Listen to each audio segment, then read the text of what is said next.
नमस्कार दोस्तों, आपका मेरे चैनल में स्वागत है। आज मैं आपको कार्तिक मास में तुलसी माता की कहानी सुनाने जा रही हूँ। अगर आपको ये कहानी पसंद आए तो कमेंट बॉक्स में तुलसी माता की जय अवश्य लिखिए। साथ ही अगर आपने अभी तक मेरे चैनल को सब्सक्राइब नहीं किया तो सब्सक्राइब कर लीजिए और बेल आइकॉन पर क्लिक जरूर कीजिए, जिससे हमारे वीडियो के नोटिफिकेशन आपको मिलते रहें। हिंदू पंचांग के अनुसार शास्त्रों में चातुर्मास में आने वाले कार्तिक मास को धर्म, अर्थ, काम व मोक्ष देने वाला माना गया है। तुला राशि पर सूर्य नारायण के आते ही कार्तिक मास प्रारंभ हो जाता है। इस मास में तुलसी पूजा का बहुत महत्व है। भगवान श्री कृष्ण ने इस मास की व्याख्या करते हुए कहा है, पौधों में तुलसी मुझे प्रिय है, मासों में कार्तिक मुझे प्रिय है, दिवसों में एकादशी और तीर्थों में द्वारका मेरे हृदय के निकट है। इस प्रकार हिंदू धर्मों में तुलसी पूजा की जाती है। कार्तिक माह में तुलसी पूजन करने तथा सेवन करने का विशेष महत्व बताया गया है। जो व्यक्ति यह चाहता है कि उसके घर में सदैव शुभ कर्म हो, सदैव सुख शांति का निवास रहे, उसे तुलसी की आराधना अवश्य करनी चाहिए। जिस घर में शुभ कर्म होते हैं वहां तुलसी हरी भरी रहती है, एवं जहां अशुभ कर्म होते हैं वहां तुलसी कभी हरी भरी नहीं रहती।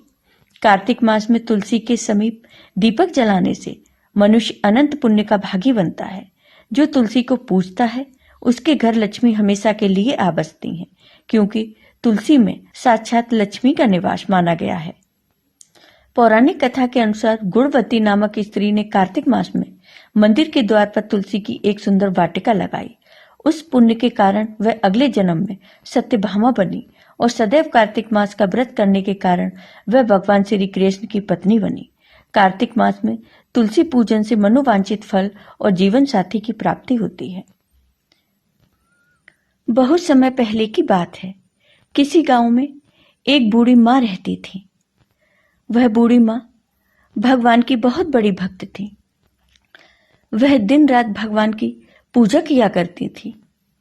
जब से उन्होंने होश संभाला था तब से ही वो पूजा पाठ, भजन कीर्तन, माला जाप, कार्तिक स्नान, एकादशी व्रत सब करती थी। एक बार कार्तिक का महीना आया। कार्तिक के महीने में सब औरतें तुलसी माता को सींचने जाती थी। वो बूढ़ी माँ भी तुलसी माता को सींचने जाती थी। सब औरतें तुलसी माता को सींचकर वापस अपने घर चली जाती, लेकिन वो बूढ़ी माँ तुलसी को सींचती, पूजती, दीपक जलाती, फिर तुलसी जी के पास बैठ जाती और बहुत देर तक तुलसी जी के पास बैठी रहती और तुलसी जी से प्रार्थना करती।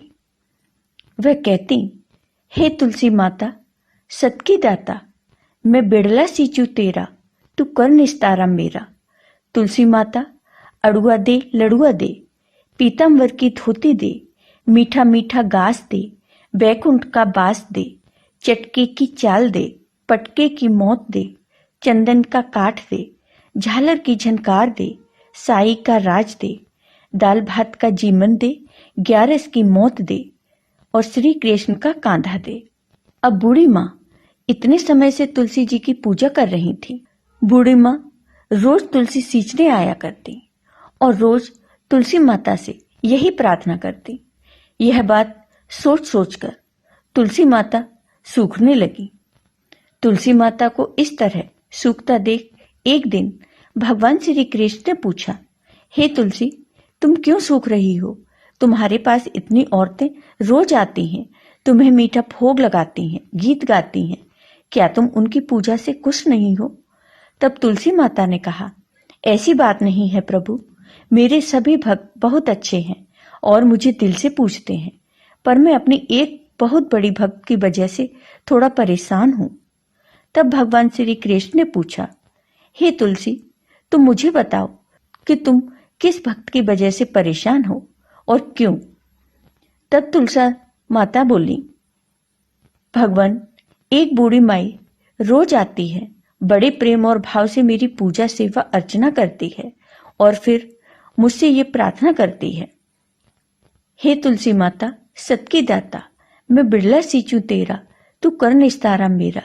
तुलसी माता, अड़ुआ दे, लड़ुआ दे, पीताम्बर की धोती दे, मीठा मीठा घास दे, बैकुंठ का बास दे, चटके की चाल दे, पटके की मौत दे, चंदन की काठ दे, झालर की झनकार दे, साई का राज दे, दाल भात का जीवन दे, ग्यारस की मौत दे, श्री कृष्ण का कांधा दे। इस तरह की बात वह कह जाती हैं। भगवान, मैं सब बात तो पूरी कर दूंगी, पर कृष्ण का कांधा कहां से दूंगी? तब भगवान कृष्ण ने मुस्कुराकर कहा, हे तुलसी, तुम चिंता मत करो। वो बूढ़ी माँ मेरी भी बहुत बड़ी भक्त हैं। उन्होंने पूरी जिंदगी कार्तिक स्नान, व्रत, पूजा पाठ और एकादशी की है। मैं उसे बैकुंठ ही ले जाऊंगा। रही बात कंधे की, तो जब वह शरीर छोड़ेंगी तो मैं उसे कंधा भी दे आऊंगा। कुछ समय बाद उन बूढ़ी माँ की मृत्यु हो जाती है और सारे गांव वाले एकत्रित हो जाते हैं और बूढ़ी माँ की अंतिम यात्रा के लिए उसे ले जाने लगते हैं।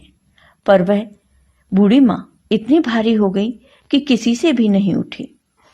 तब सब लोगों ने कहा, इतना पूजा पाठ करती थी, पाप नष्ट होने की माला फेरती थी, फिर भी इतनी भारी कैसे हो गई? जितने मुंह उतनी ही बातें। कोई बूढ़ी माई को ढोंगी बोल रहा था तो कोई बूढ़ी माँ को पापिन कह रहा था। अब सब करें तो क्या करें? मृत शरीर को ऐसे भी नहीं छोड़ सकते। तभी बूढ़े ब्राह्मण के रूप में भगवान श्री कृष्ण वहां आए और उन्होंने भीड़ में कुछ लोगों से पूछा कि ये भीड़ कैसी है। तब वहां खड़े लोग बोले, ये बूढ़ी माई मर गई हैं, पापिन थी, इसलिए भारी हो गई हैं, किसी से भी नहीं उठ रही। तब भगवान ने कहा, मैं मथुरा से आया हूं, मुझे इसके कान में एक बात कहने दो, शायद उठ जाए। तब उन लोगों ने कहा, ठीक है, तुम जैसा करना चाहते हो वैसा ही करो। भगवान ने बूढ़ी माँ के पास जाकर कान में कहा, बूढ़ी माई, मन की निकाल ले, अड़ुआ ले, गड़ुआ ले, पीतांबर की धोती ले, मीठा मीठा ग्रास ले, बैकुंठ का बास ले, चटक की चाल ले, चंदन की काठ ले, झालर की झनकार ले, दाल भात का जीवन ले और मेरा यानी कृष्ण का कांधा भी ले। इतना सुनना था कि बूढ़ी माँ हल्की हो गई। भगवान अपने कंधे पर बूढ़ी माँ को ले गए और बूढ़ी माँ को मुक्ति मिल गई। तो हे तुलसी माता, जैसी मुक्ति बूढ़ी माई को मिली वैसी ही हमारी भी करना, वैसी ही अपने सभी भक्तों को देना। बोलो तुलसी माता की जय, बोलो भगवान श्री कृष्ण की जय। कार्तिक मास में तुलसी पूजा की विधि। तुलसी के पौधे के चारों तरफ स्तंभ बनाकर उस पर तोरण सजाएं। तुलसी स्तंभ पर स्वास्तिक बनाएं। रंगोली से अष्टदल कमल बनाएं। साथ ही शंख, चक्र और गाय के पैर बनाएं। तुलसी के साथ आंवले का गमला लगाएं। तुलसी का पंचोपचार सर्वांग पूजा करें। दशाक्षरी मंत्र से तुलसी का आह्वान करें। श्री हीं क्लीं ऐं वृंदावनेः स्वाहा मंत्र का जाप करें। घी का दीप और धूप दिखाने के साथ सिंदूर, रोली, चंदन और नैवेद्य चढ़ाएं। तुलसी जी को वस्त्र चढ़ाने के बाद फिर लक्ष्मी अष्टोत्र या दामोदर अष्टोत्र पढ़ें। तुलसी के चारों ओर दीपदान करें। सुबह शाम तुलसी के समीप दीपक जलाएं। आपको ये वीडियो पसंद आया हो तो कमेंट बॉक्स में कमेंट करके जरूर बताइए। साथ ही मेरे वीडियो को ज्यादा से ज्यादा शेयर करिए। धन्यवाद।